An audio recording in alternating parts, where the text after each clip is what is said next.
L'Europe de la défense est une nécessité, cela l'a toujours été. Il faut bien, pour avoir une politique étrangère, être capable d'avoir des moyens militaires pour assurer sa stratégie des politiques étrangères. Je dirais qu'aujourd'hui, c'est encore plus une urgence quand on voit l'état des relations internationales actuelles.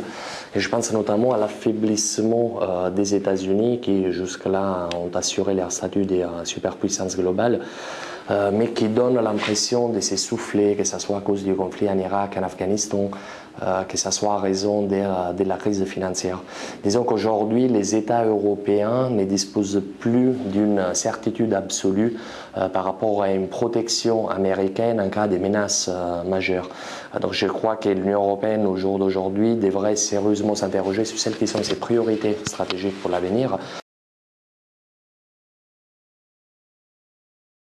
Il y en a plusieurs. Il faut savoir qu'aujourd'hui, l'Europe de la défense, si on prend les 27 États membres de l'Union européenne, on se retrouve avec un budget cumulé de 200 milliards d'euros.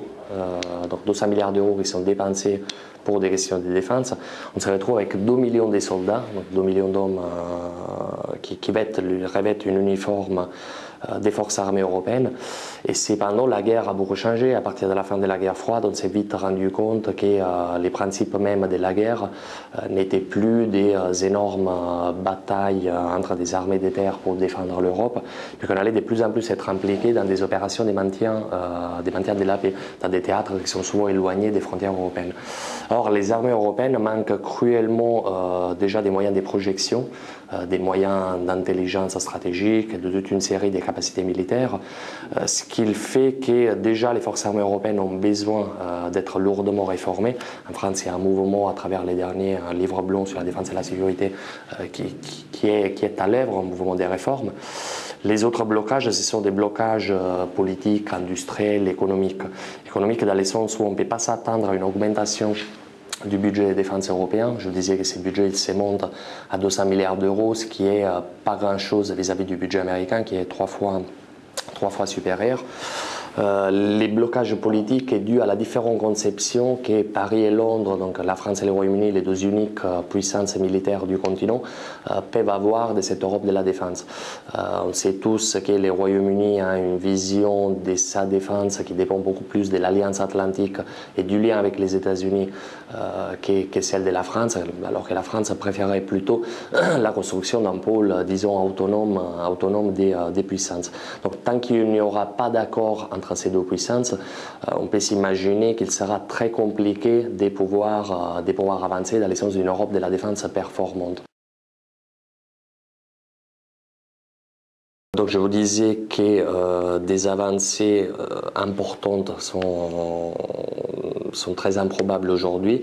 Cependant, la France et la présidence française de l'Union européenne essaient de faire avancer un certain nombre de dossiers qu'on pourrait considérer mineurs, mais qui le sont qu'en partie.